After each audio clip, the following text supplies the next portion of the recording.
কিউবার উপর চাপ বাড়ানোর পাশাপাশি দেশটির বর্তমান নেতৃত্বের সম্ভাব্য বিকল্প নিয়েও ভাবছে যুক্তরাষ্ট্র। ওয়াশিংটনের লক্ষ্য কিউবার অর্থনীতি আরও উদার করা এবং রাশিয়া চীনের সঙ্গে গোয়েন্দা সহযোগিতা কমানো। তবে নেতৃত্ব বদলালেই কিউবার নীতি বদলাবে কিনা সেটি বড় প্রশ্ন। বিস্তারিত থাকছে প্রতিবেদনে।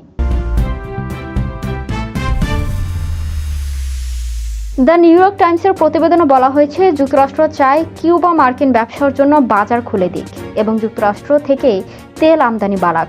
এর বিনিময়ে মানবিক সহায়তা বাড়ানো এবং কিছু নিষেধাজ্ঞা শিথিল করার বিষয় বিবেচনা করছে ওয়াশিংটন।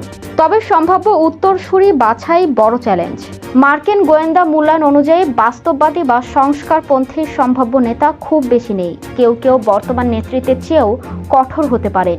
তাই অর্থনৈতিক চাপ, কূটনৈতিক প্রণোদনা এবং নেতৃত্ব পরিবর্তনের বিকল্প, এই তিন দিকে এগোচ্ছে কিউবা নীতি। প্রশ্ন হলো, নেতৃত্ব বদলালেও কিউবা কি রাশিয়া ও চীনের সঙ্গে সম্পর্ক বজায় রাখবে? ওয়াশিংটনের পরবর্তী পদক্ষেপই এখন গুরুত্বপূর্ণ।